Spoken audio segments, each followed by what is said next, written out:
And one. Well, hey, Dave Melenda here, Positive Polarity Podcast. Hope things are going awesome for you this week. I love to find great people that are really dialed into leadership, and today is no exception. We are going to do a deep dive on all things leadership. So, if you've ever thought about being a leader, if you've wondered about what it looks like in the real world as opposed to in a book, or you are in it and you're like, oh, I don't really know what I'm doing. Well, you're in the perfect spot today. I'm honored to be hanging out with Adrienne Bryant. How are you today? I'm good. How are you? I'm good. Thank you so much for hanging out with us. You're the executive director at Moreland OBGYN Associates. And so, oddly enough, as a guy, I'll just get it out there right away. I have no clue what OBGYN means. We don't need to know. It's obviously a girl thing. We're going to focus on the back part of this today. And this is about leadership. And it's interesting because in prep for today, Adrian, I found a stat that just kind of blew me away. Anywhere from 58 to 85% of leaders never got any type of training before they jumped in to leadership. And I feel like that shows because there's so many pitfalls, there's so many people struggling at it. How in the world did you get into it? How far back into your journey did leadership kind of creep up and crop into your world? Well, I can definitely say I definitely have a unique career ladder, or like we talked about a couple weeks ago, career spider web. So for Okay. me, out of college, I was really big into the retail world. So I was into retail leadership. I think they saw some core competencies in me very early and really started my career in retail leadership, multi-store leadership, and really went far in that for a while. Then kids came, and with as kids come, you have to look at different career changes. So some things that people might not know about me, some fun facts. I was actually a police dispatcher, a 911 dispatcher.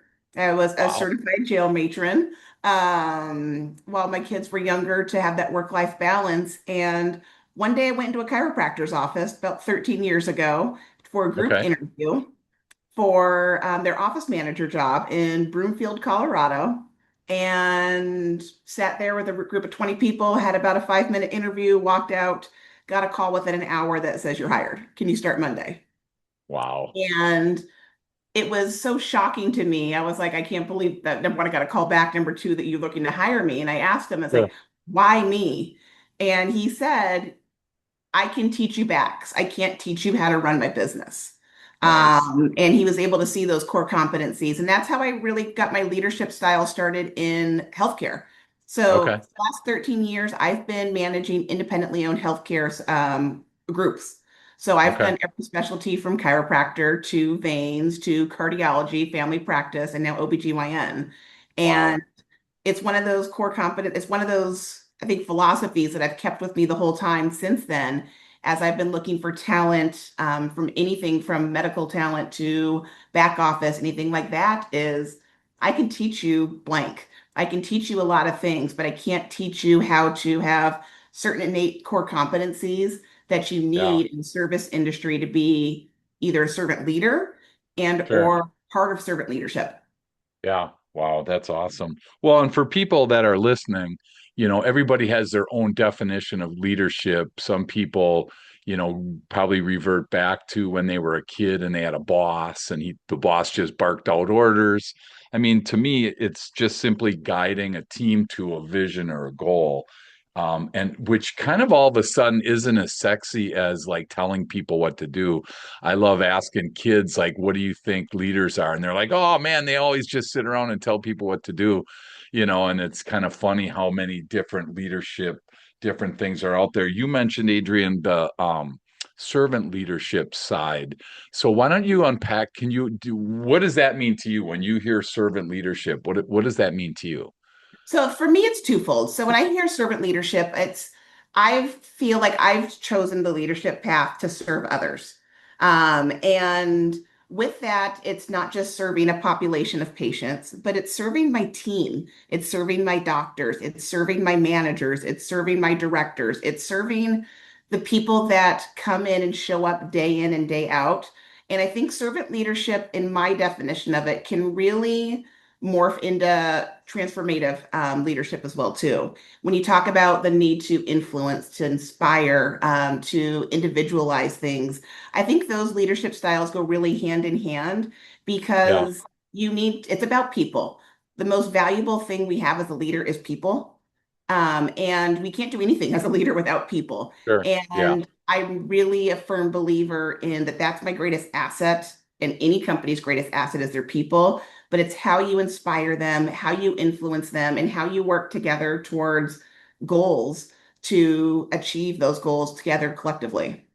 yeah, that's crazy. Well, and I think you deflated a bunch of people, Adrian, when you said serve others rather than get served, because let's face it, that old leader from the 70s and, earlier was more like I always get this picture of the boss in the corner office, barking out orders and smoke in there from the cigar. And it still looks black and white in my brain. I don't know why.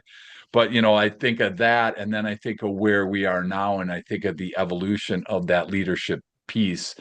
And it feels like if you're not in leadership to serve others, it's probably not the best spot for you. And again, we're not here to make any judgment calls on that, but boy, it sure seems way more effective like how you laid that out when you're here to serve other people. Is it hard to like serve the customer and the team? Because to me, that's kind of the link. That's where I wrote Growing on Purpose, talking about the connection of strong team and a strong team equals a strong customer experience.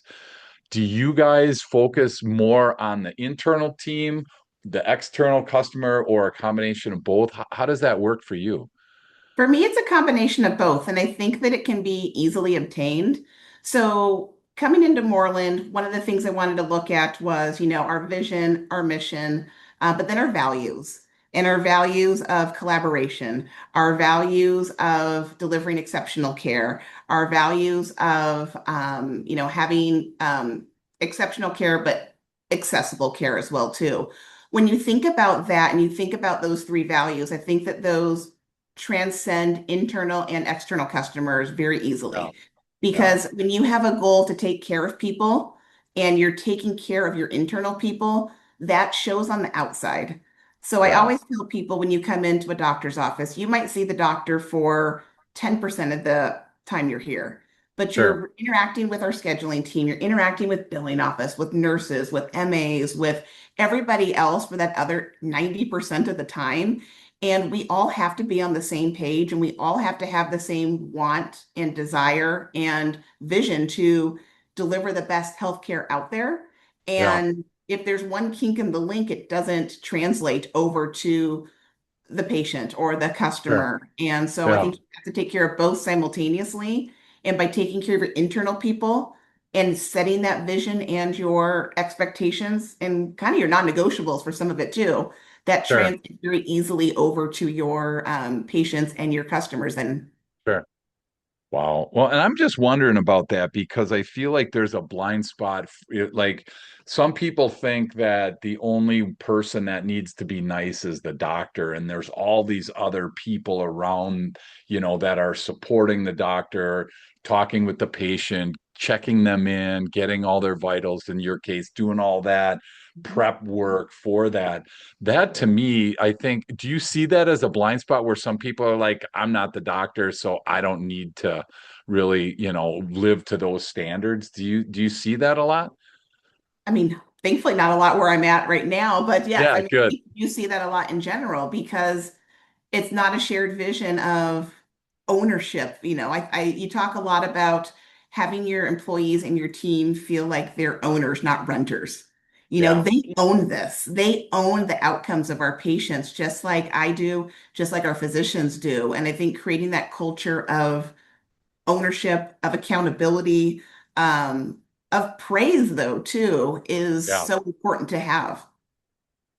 Well, and and you talk about owner and renter. I love that connection there. I'm feeling like That's it's like something that has to be taught because I'm guessing people walk in and they do, some people are just naturally hands-on, but there are, I'm guessing, a lot of people personality-wise that just are like hands-off type of thing. Do you have to teach that owner versus renter, and is that something hard for people to adapt to sometimes? Yes. And that sometimes means that I'm not a fit, or Yeah, my system isn't a fit, and that's okay. So for yeah, us, I mean, that really starts from the interview process with one of our managers, interview process, one of our directors. Once you get into HR, I mean, it is something that's not just a saying on the wall that you see and you pass by every day and don't really look at, but it's talked about, it's communicated, and it's translated into action on a daily yeah, basis here. And you have to be able to teach those things. And, when you talk about what you can bring into a system or, what attributes you need to be able to have coming into either a leadership position and or just a position in general, I think yeah. curiosity, humility, and approachability are three really key attributes that you have to be able to have because you need to be able to acclimate to where you are and you need to be curious enough to learn and you need to be humble enough to know, what, you might not have all the answers all the time, and that's Right. okay. And I think that that's a new stage of leadership that's been coming out, I'd say probably in the last 5 to 10 years of more vulnerability. It's not just a, we're going to do this because I said we're going to do this and I'm going to pound my fist on the desk. Yeah, But it is collaboration of a, what do you think about this? Or it is a, gosh, guys, that really didn't work out how I saw it in my head. yeah. How can we make it better and how can we pivot? And understanding the fluidity of leadership and the fluidity of strategic planning that there are some things that are going to be non-negotiables for you, but there are some other things that are going to be okay to pivot and move to what works best for you and your team and your patients and your stakeholders in it. Well, and that's got to be a hard balance to find because, in one hand, when leaders are like wishy-washy and they don't know where they're headed, that's not necessarily the best leadership to follow either. So you got to find that balance between direction and vulnerability. That's got to be hard because, again, like I said, some people they show up and they want to know, okay, Adrian, what are we doing today? Right. So they want you to fill in those blanks for them. That's a personality type that we just have to be able to say, hey, do this, hand them a checklist and then they're off and running, right? Some people love that. Other people want to kind of create that checklist. So, do you notice that in your leadership for you that some people are just tell me what to do while other people want to be involved in that? Do you experience that as well? Absolutely. And with my leadership team, I mean, I have a phenomenal leadership team, but everybody needs to be led differently. And I think that's also a really good point to bring up as a leader, you can say a message one way, and if you're saying it to a group of 10 people, maybe one or two people get it.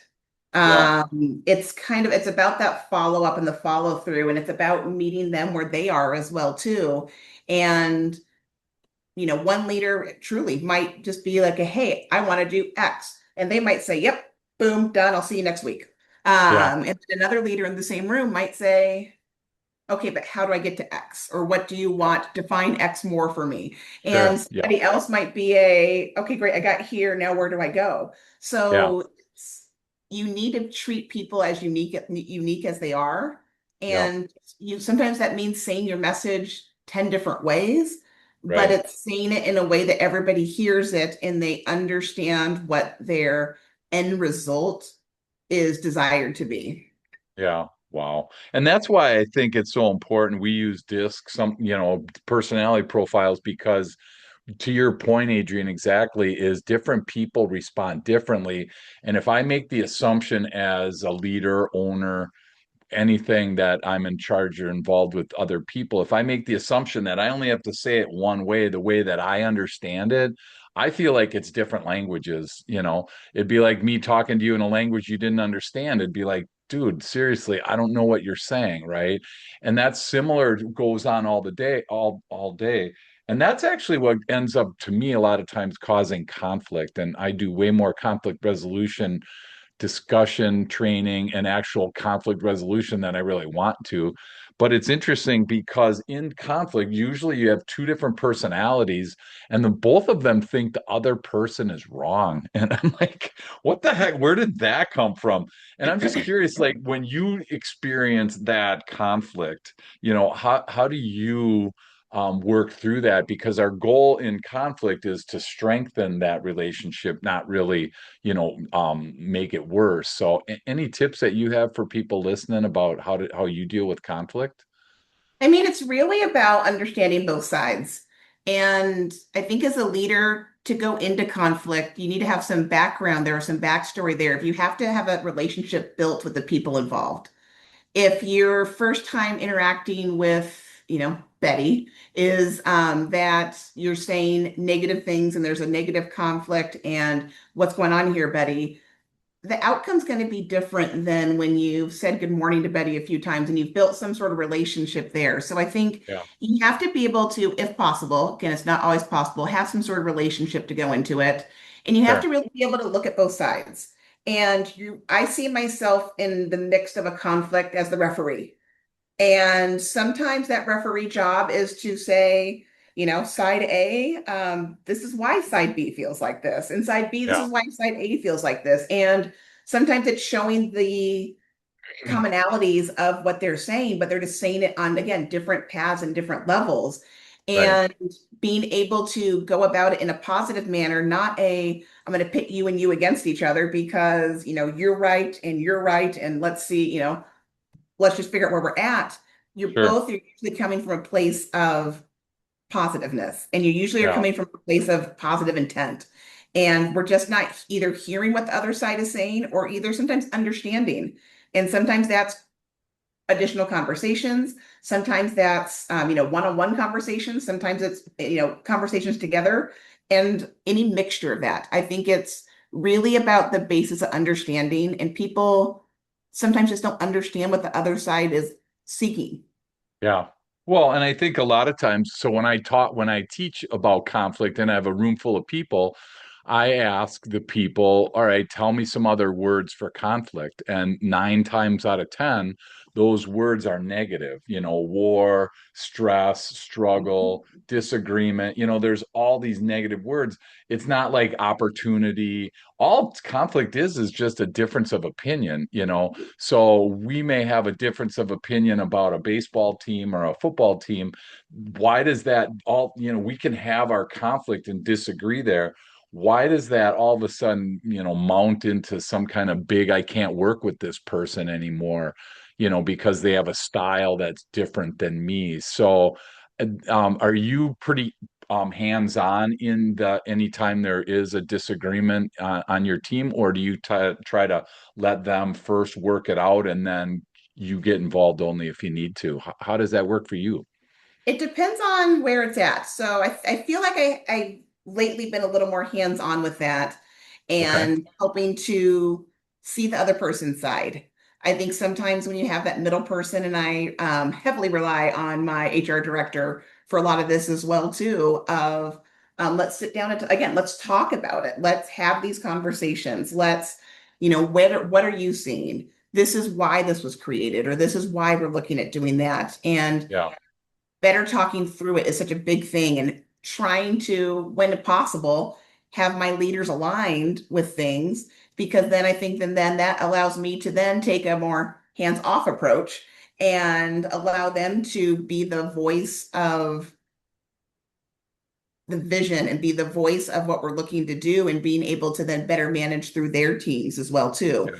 Like Yeah. everything doesn't need to come up to me as the leader. They're a leader. Everybody, I have different levels of leaders within the organization, and doing my best to give them the best tools in their tool belt so that they can also appreciate and help better direct conflict on their end too.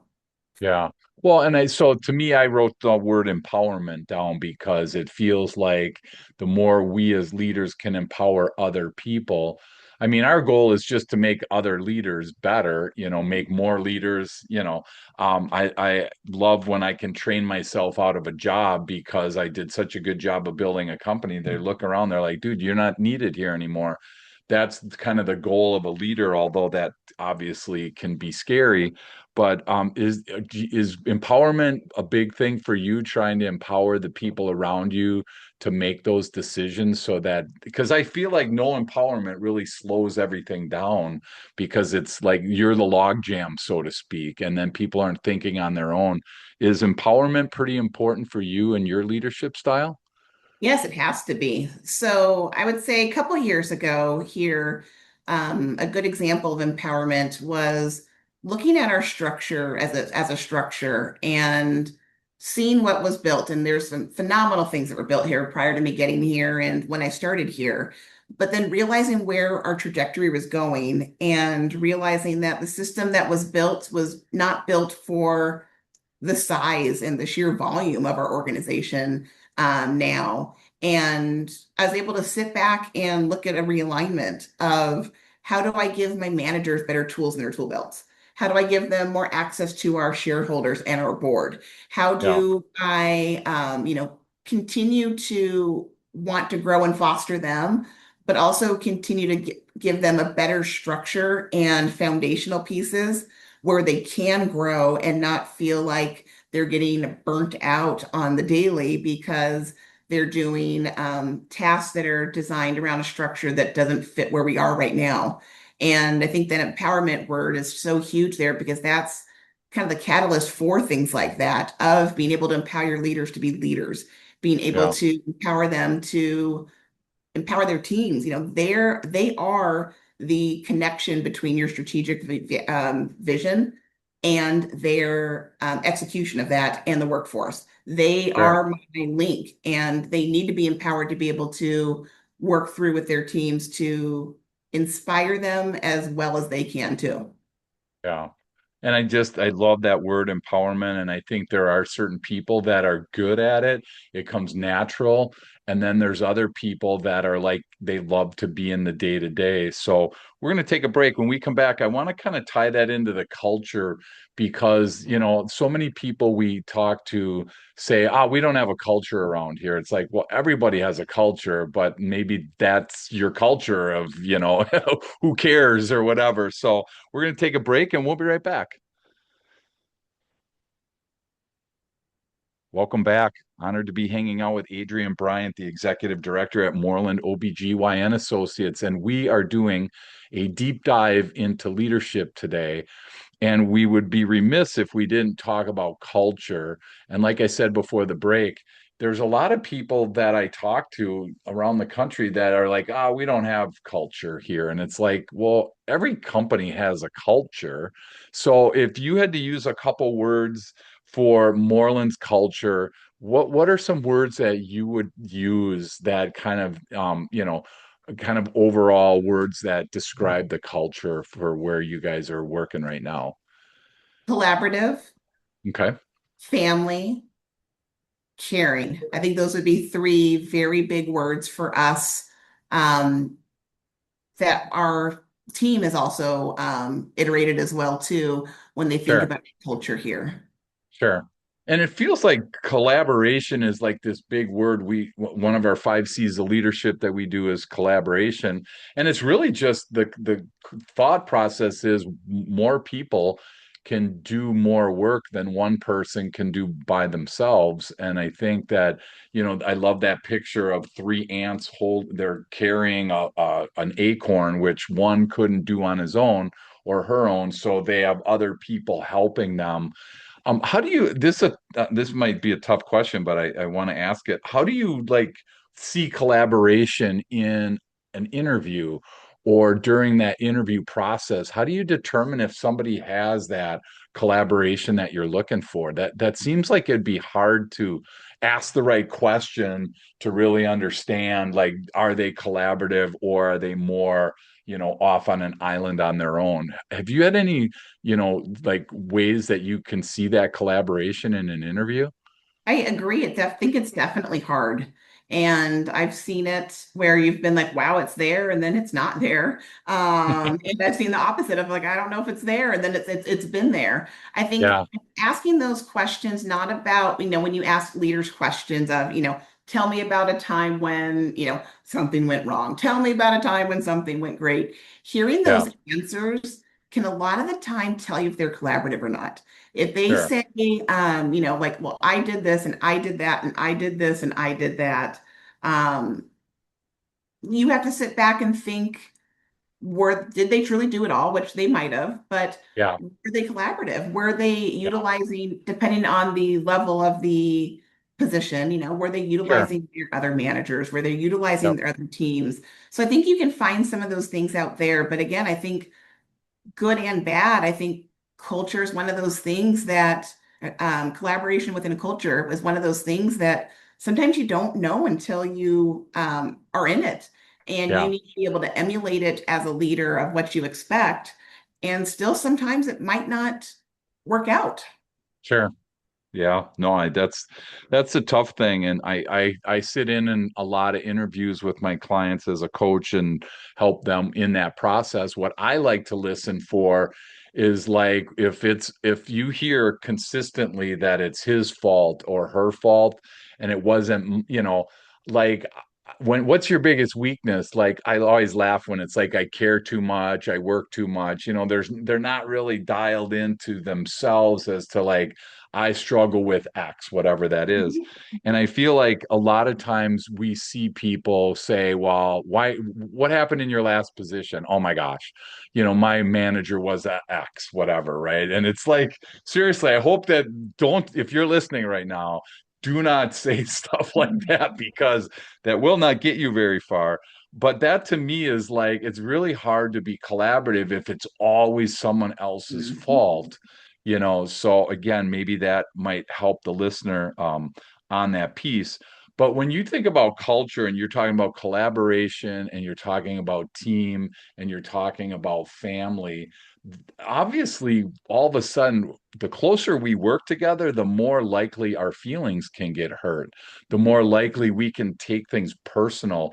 How like personal do you get with your team, like down to earth, like where the rubber meets the road type of thing when it comes to this? Are they open to you to say, oh my gosh, Adrienne, I'm just having a bad day? Are they able to share that without repercussion? Because that was one of the big things I always said is I'm like, you can't tell me anything that you're struggling with that's going to get you fired. And I don't know if people are still kind of scared to talk to leaders. Have you noticed that, or do you feel like that's getting better, that we're able to be more vulnerable and more open with our leaders? I think it's getting better, and I think it starts with you as a leader.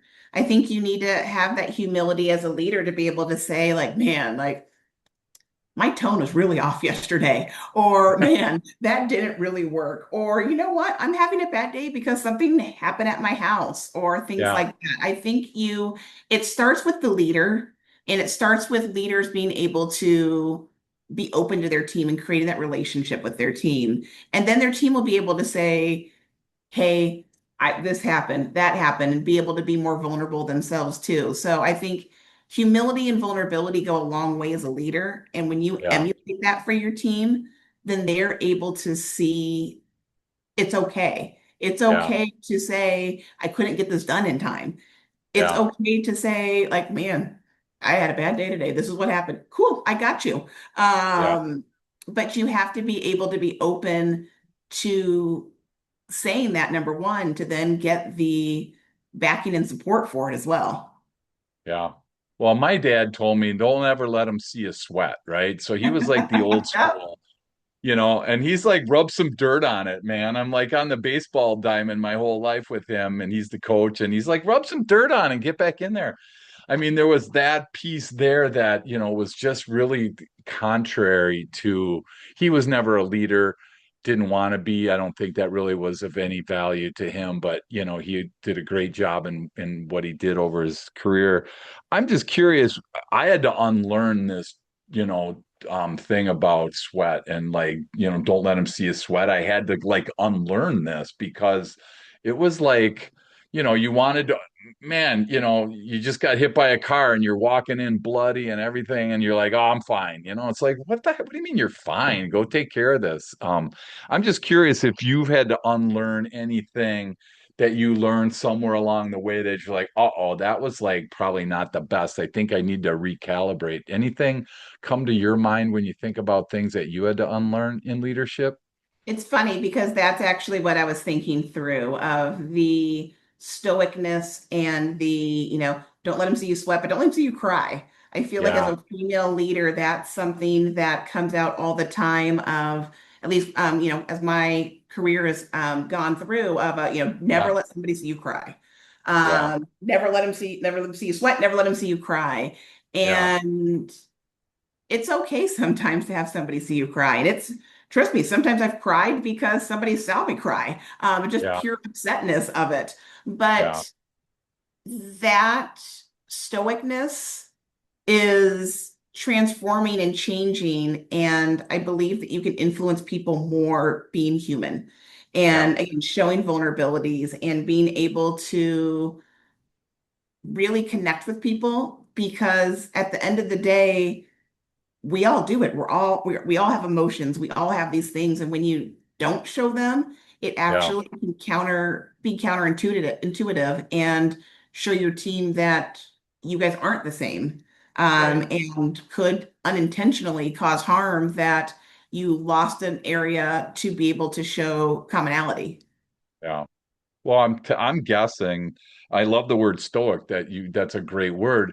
Stoic people create stoic opportunities. Like if you're stoic, if you're non-emotional and you're customer facing or patient facing, you tend to show that, again, and goes back to when I was a little kid and I was like 6 or 7 years old. And on July 4th, whatever year it was, 1800 something, I got hit by a car on my bike and I ended up in the emergency room. And, I had no broken bones or anything, but I was scraped up pretty good. And I had, my elbows and knees were just, red and bleeding. And I'll never forget the nurse was cleaning out my wounds and I'm just screaming because she's just taking, chunks of concrete and asphalt out of my knees. And she's like, stop crying. And I'm just like, oh my gosh, I'm scared to death. My parents aren't there yet. They're still on their way and blah, blah, blah. I mean, especially in your world where life and death sometimes are involved, health are involved. Are there still people in your industry that are stoic where they just on the up, at least on the surface, they don't seem to care? Is that still something that you guys have to deal with? I think in the industry, yes. Okay. I'd like to believe that within our four walls, no, Yeah. because our physicians care so deeply about patients and patient outcomes. And again, that care translates straight over to our team. Yeah. And again, as leaders, that stoicness, you have to be able to also show the servant side of it that I can do anything in this office. I can Sure. walk by and pick up a piece of trash on the floor. I can hold a door open for a patient. I can answer a phone. I can do anything.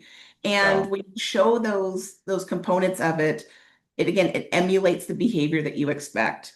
And you just can't be stoic in this industry, or I don't think many anymore, Right. because the lack of connection, the lack of human connection goes a far way.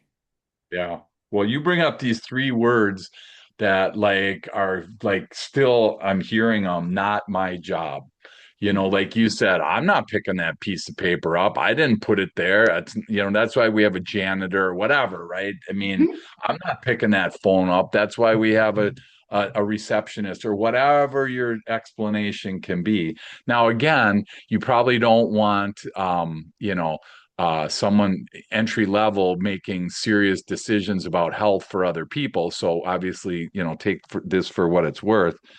I just see this not my job as like, man, why in the world are people still saying this? It's like I'll do some. I love that piece of Coach Carter when, that guy jumped in and he started doing push-ups for a guy because the guy was short, right? And that I'll do some. Those are three of the best words, not my job, three of the worst. Can you see that? Do you have a gift to see that, Adrian, at like interview time? that where they're going to fall into one of those two camps, or are people getting better at masking that and then it just comes out later? I'm just curious on how you on work through that at interview time. I think you ask them about being a member of a team. I mean, that's as silly as that might sound. Again, I Yeah, think you gain a lot of insight from just that simple question of how do you work as a member of a team? yeah, And what position on a team do you usually fall into? Are you usually captain? Are you usually on the bench? Like where do you usually fall? You can yeah, ask those questions to see those things and help to get some insight to that. But again, I know I've kind of harped on this, but how your team emulates for that person goes a long way too. And not just oh, you just dropped your bottle here. That's, you dropped your bottle on the ground. I guess you should pick it up. But yeah, like, let me help pick it up for you. Let me serve right, you. Let me yeah, take care of you while you're here. And it's not all about what's on my job description that I have to do for the day or anybody should right. do for the day. It should be yes, I'm never going to deliver a baby. It's not going to happen. But I can take care of people in different ways that Sure. show them the compassion side of it and the collaboration side of it that we believe in here. Yeah. Well, and I think like in the football analogy, the quarterback gets all the praise, gets all the recognition, gets all the credit, while the guys blocking for him, if they just let him, if there was no blockers, there'd be no quarterback. It wouldn't be that way. So, just because you delivered the baby doesn't mean you're the best in the whole team. You're just one cog in that team. And let's face it, some people there it's harder for them than others to acknowledge that and to be okay with, that type of scenario. Our whole goal is to look at leadership as we're just trying to get this group to this goal, to this vision, whatever that looks like, and be able to do it successfully and deliver the greatest experience for the patient. Because I'm guessing for you guys, you you're not there. Let me back up. There's a lot of companies that have don't have good teams. They're wishing they had better teams because the culture is poor. Your good culture creates like almost like a bench of people waiting to work for you.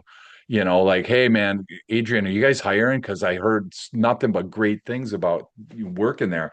That's to me like the ultimate goal is in regardless of unemployment to have a bench of people waiting to work for you because they all have heard what a good place it is to work, but that's hard to keep that status going. How do you do that? What do you do on days where you're like, screw this, man, I don't care? how do you motivate your how do you motivate yourself? I'm just curious because I know you and you're always on. And it's just like, man, I'm like, where's the off switch for Adrienne? And maybe you don't have one, but I'm like, how do you decompress? I mean, what things do you do to be able to, help yourself out that way? Well, I definitely do. And I think that people have to understand that you're not always at the same level all the time. Like there Yeah, are peaks, there are valleys, there's ebbs, there's flows, there's all these things to it. And you do need to pour back into yourself. You do need to think about how can I show up as the best leader for my team today?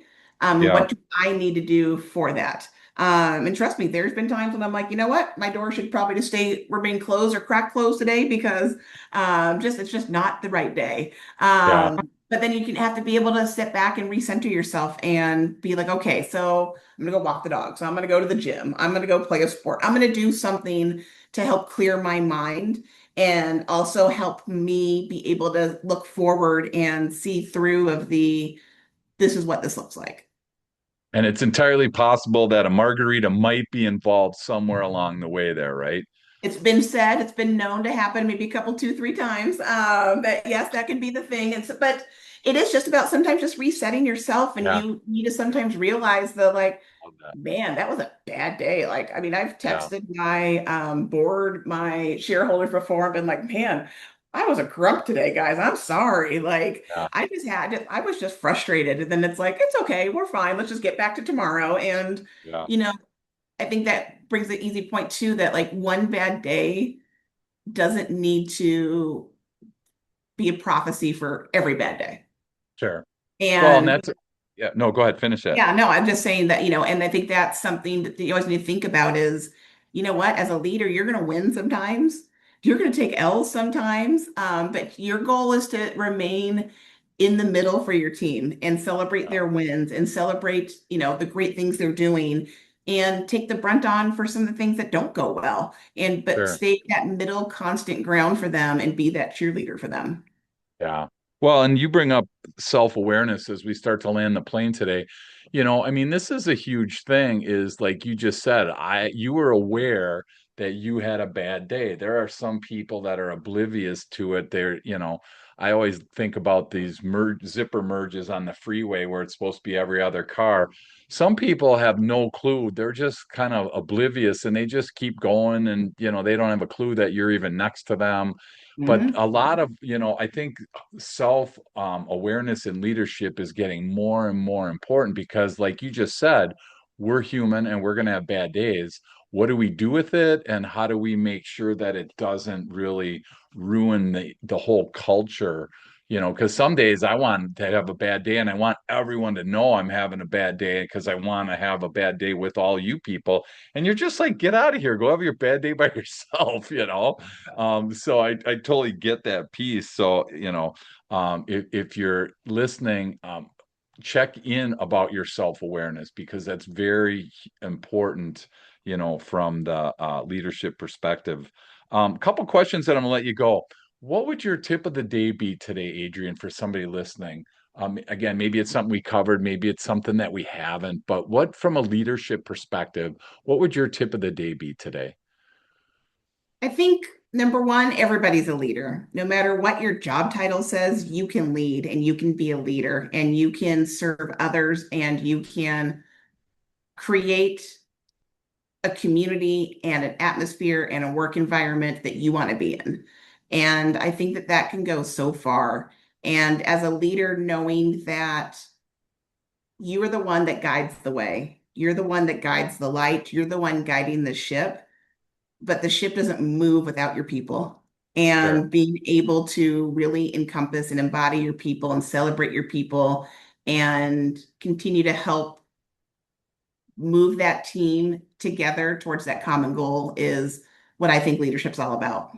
Yeah. If they're all rowing in the right direction, you go way faster, right? Than if some Yeah. are rowing in the wrong direction, some aren't even rowing, some are standing in the boat. I mean, to see a team actually, again, liken it to your favorite sport, team sport, they generally are so good as a unit. They all know what they're supposed to do at that time. And that to me is exactly what you're talking about. So that's pretty cool. I could sit and talk about this all day with you. I love your perspectives on this.